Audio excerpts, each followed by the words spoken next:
The fuck out of Brooklyn! If you're wondering why this white boy is yelling hysterically at the top of his lungs to get the fuck out of Brooklyn. Fuck out of Brooklyn! Get out! Get out of here! I'll explain why.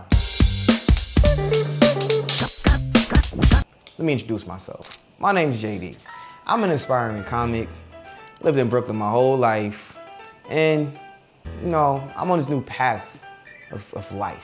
Like, I did the whole career thing, I did the college thing, and just, let's be honest, we're in a fucking inflation, recession, gentrification, everything is a nation, except for a combined nation. Damn! So, I'm in a pivot of life right now. I needed a job, and I figured I'll start doing stand-up. Right now, put your hands together for JD. Oh, my fault. I thought you was further away, my brother. I'm right. I'll give him some time. Here I come. Oh, here I come. Yeah, Mom, I'm doing stand-up. But, you know, honestly, it's brought therapy to me, and I'm having fun with it. So one day I had this joke. I gotta say, it's an epidemic going on, and it's called gentrification. It's been going on for about 10, maybe 15 years. Now it's starting to bother me, because y'all just taking the fucking culture. Like, don't take the black culture. That's the problem. Yesterday, I seen a white chick wearing a bonnet. It fucked me up. Why the fuck are you wearing a bonnet? Please, why? Your hair's silky, baby girl. Like, you don't need the bonnet. Walking around looking like Cardi B and shit. Fuck me up. Oh, girl, that's fucked me up. That's what she said, too. But she looked gothic. That's the weird part. I was like, are you Bushwick, Bed-Stuy, Cardi B? Don't know, bitch, but whatever. Anyways, back in the days, Bed-Stuy was really black. I wasn't allowed to go to Bed-Stuy back in 2000s, but I've seen the changes, and it actually hurts to see like what happened, because some people get displaced. You learn about deed theft, and you know, there's all the sad situations that come with it. So I made this joke, and my girl, she got all excited because when she first came to New York, she seen it was black as fuck. Like, it was so black cultured out, it felt like the East Coast version of the Insecure episode.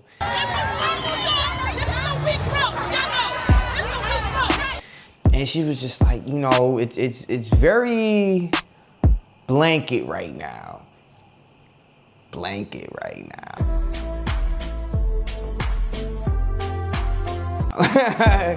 White. So she was like, we should start a coup. We should go riot and shit. And I was like, no, we shouldn't do that. BLM did that, and we see where that went. And it's more about motherfuckers is leaving. They not staying. They can't afford to stay, as we all see with, you know, rent hikes and things like that. So I think maybe we could just like put it on a shirt and go outside and, you know, make something happen.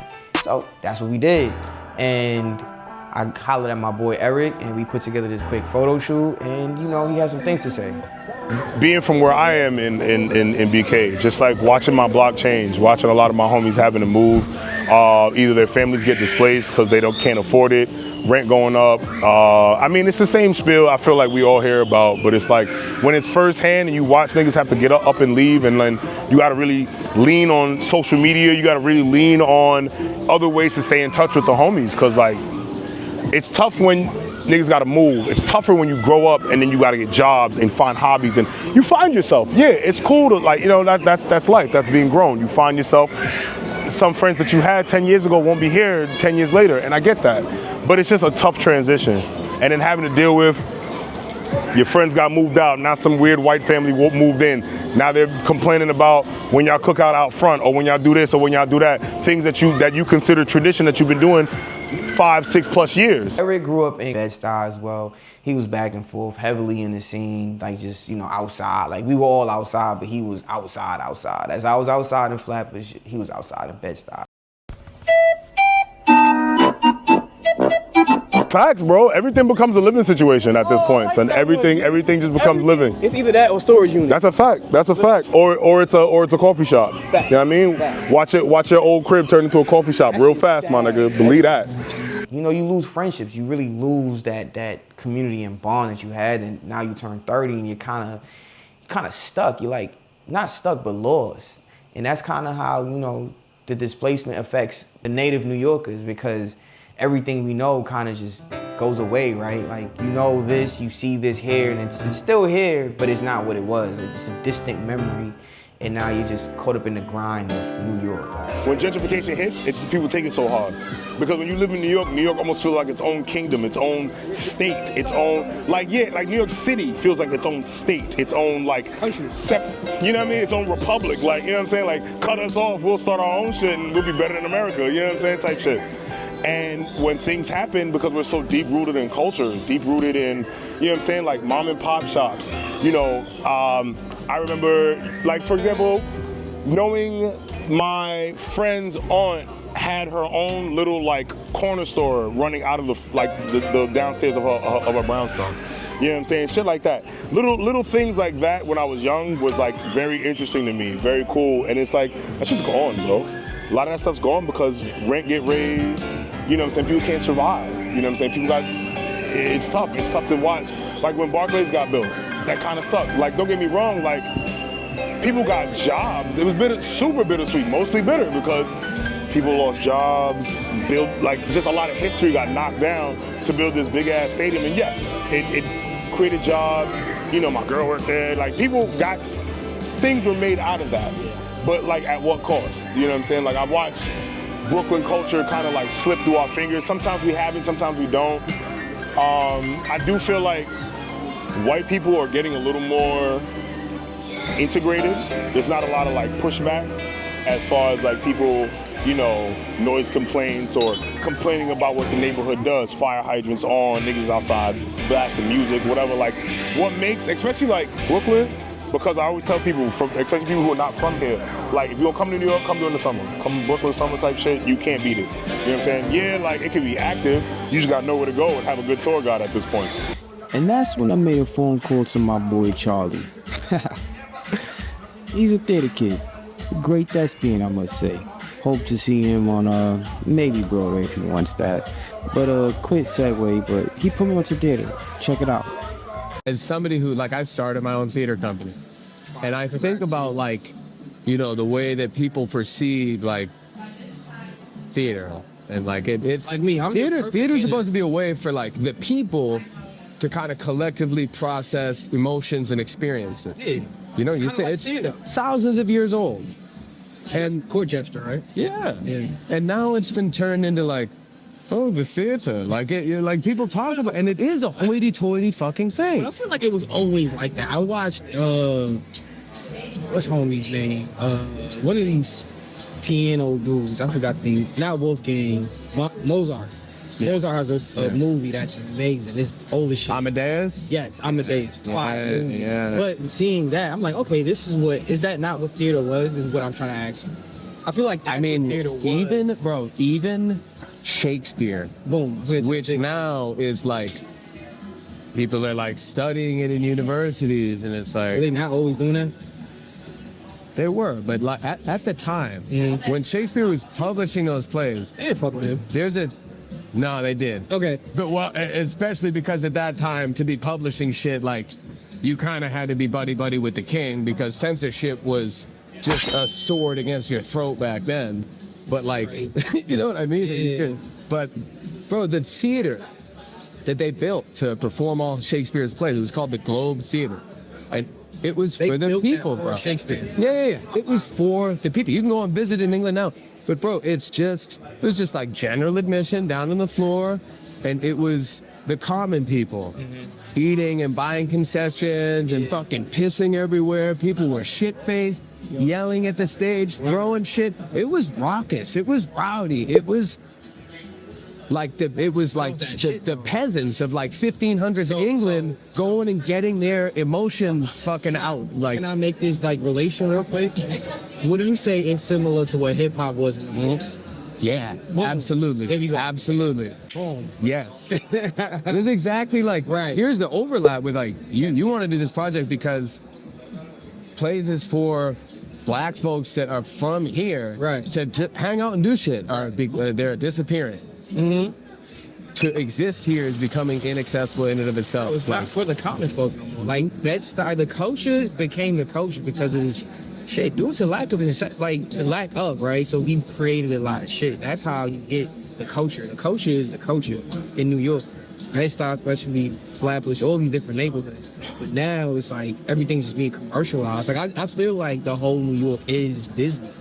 Like it's just TikTok town. You know what I mean? Everything is all commercialized. Like it's sinister, bro. It's sinister because I feel like what white people and government has decided is like the problems that exist in these neighborhoods, like they are not the result of poverty, but they are rather the result of the culture itself. So we have to replace the culture, not fix the poverty. Right. Which makes no sense. Yeah. It's like the bigger issue is this, but we gonna put a Band-Aid on it by doing some other shit. After all the chitty chatter about theater, we decided to put this shirt on and go holler at the people. Let's talk to them. Talk to the people. Yes, sir.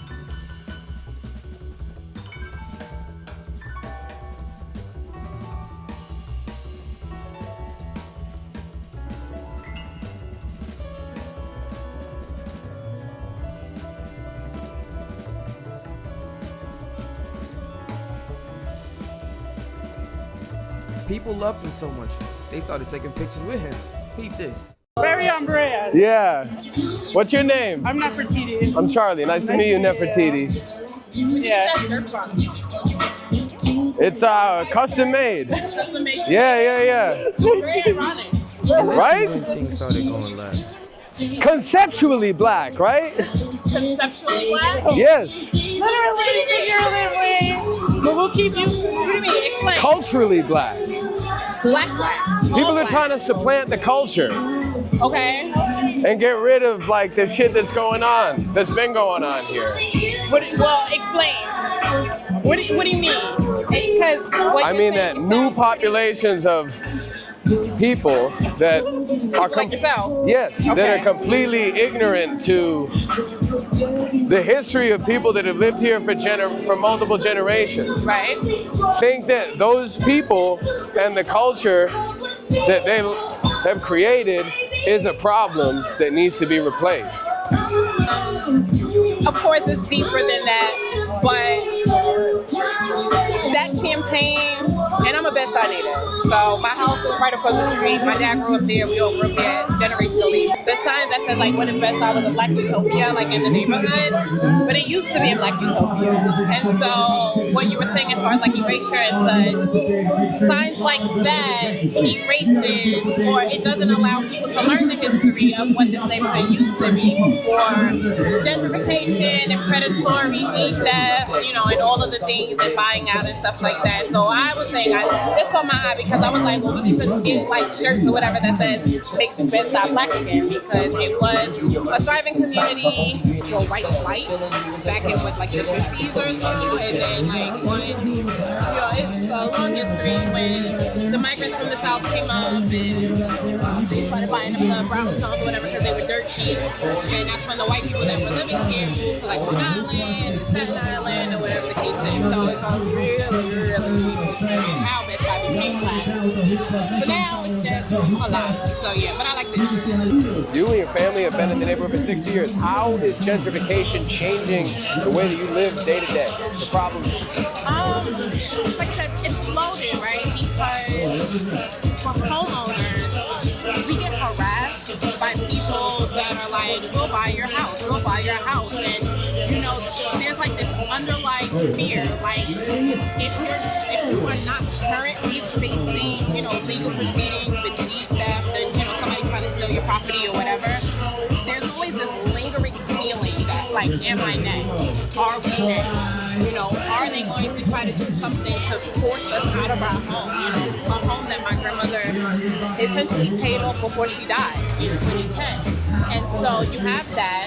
You have a lot of the changes in the neighborhood where transplants, regardless of race, come to our community with the assumption of what the community is based off of what they learned through social media, through movies, through videos like Jay-Z music videos, Biggie music videos, or whatever. And so they come here with the idea of what it's supposed to be, what they think it is, without really getting to know the history of the neighborhood, the people of the neighborhood. And so now, if you really pay attention, you can see there's a split between the transplant and the native Bed-Stuy. You know, there's a very small window of integration because again, real Bed-Stuy is real Bed-Stuy.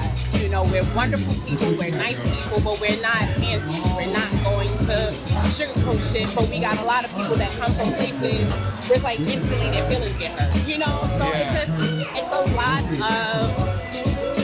feeling like you're an outsider in your own community, feeling like you're literally outnumbered. I can go down the block right now. All of those people that's down the block, I'm probably one of a handful of people that's from the community. You know, when you look at that, if you go down, we call it Tompkins Park, everybody now knows it as Long King Park. If you go down to Tompkins Park, you see all of the faces that's there, a great majority of those people are not from there. And so again, it causes you to feel like you're an outsider in your own home. Now I ain't gonna lie, the young woman said a lot of dope things, and it resonated. I learned, and I definitely have to apply and spread the message of what she said. But it was quite the interesting day. Peep this. She doesn't want a shirt. I guess she doesn't support the message. That's right. That's right. We gotta get those whites out of here. Gotta round them up and get them out.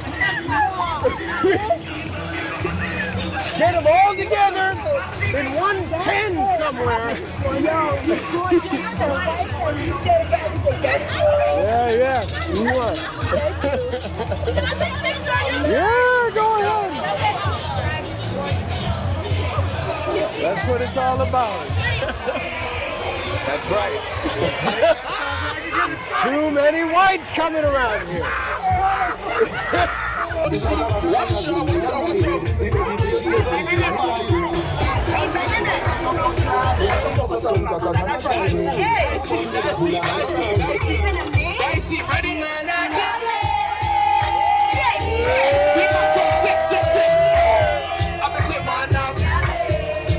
you guys mind just standing here real quick for footage? Just quickly? Come on! They do not agree with this. They did not like the shirt. It sounds like, I don't know. Those might be some of the bad whites. Those might be some of the bad whites right there. Watch out for those guys. They will call the police on your neighbor. Alphabet the stoutest and the loudest one, nigga. After he admitted that he needed some, you know what, and I decided to wrap it up. Hey, I like your hair, bro. This whole city was built off of transplants. Like nobody's, well, I'm really from New York, but like the culture that came to New York is what made the culture of New York. Whether you were Irish, Italian, yes, you came from the actual countries, right? Or like down to the Caribbean, when you came from like the actual Caribbean islands, but you had those pockets, and now that's why we're able to like experience culture from different cultures. Like whether you, in one day I can eat pho, roti, fucking Italian sandwich, pizza, and yeah, the next day I might have to take the craziest shit of my life, but I could experience like curry, tomato sauce. Where can I do that? That's the beautiful thing about Brooklyn. It's culture. Integration is key to how we move forward. It's just how we go about it. You know, I feel like integration was weird because it was a lot of, you can't do this, you can't do that, you know, you have to sit with them, you gotta sit with them. But now it's like, you got black teachers teaching white kids, you know what I'm saying? Like, I mean, not to say that that's a crazy thing, because that's what was happening in slavery times, you know what I'm saying? Black women raising white babies and breastfeeding white babies and all types of things like that. But I mean, I feel like this is the present and future of New York. And I mean, we have to just be able to maintain our blackness. We don't have to like, it doesn't have to outshine someone else's what they're doing. It's just that like, black people come together and we make shit happen. It's just kind of a natural thing. The three of us came together and did this, you know what I'm saying? Two black folks come together and start a whole handball tournament, and next thing you know, it's lit. Everybody outside, they cooking and this and now. It always starts from a small grain of sand. That's what I always learn with black folks. With us, it starts with this small grain of sand and we build from there. We just need to understand unity. It's not really about pushing anti-white or pushing pro-black. It's just being unified. Like the Make Bed-Stuy Black shirt is more so about just the culture. Like we just gotta maintain the culture of Bed-Stuy. That's what black culture brought in the 80s, 90s. Like, you know, guys like Bo Riddick that fought there. There's a gym that produced a lot of amazing boxes. You know, Marcus Garvey, Boulevard, there's a lot of dope history that happened there. So it's just like, let's maintain and respect what was built there already, whether it's like, you know, the local black-owned businesses or whoever. Let's just like, you know, we're not just hanging out, you know what I mean? We gotta make sure we pumping money back into the neighborhood and make sure everybody's fed. That's what it's about, you know what I mean? Everybody just live amongst each other. Let's have a good old happy time, man. You know, it's like Mr. Rogers' neighborhood, you feel me? That's what we gotta treat it like. Y'all follow, subscribe, everything. This is who you're hiring to protect us? Spilling out of those jeans, bro. That belt buckle's doing a lot of work. Retired and they decided to go downtown. No clue. The living was much better. Of course, the house and all that, they had to take 2 jobs. If they retired, they had to take another job. They look at it this way. They can't afford to come back.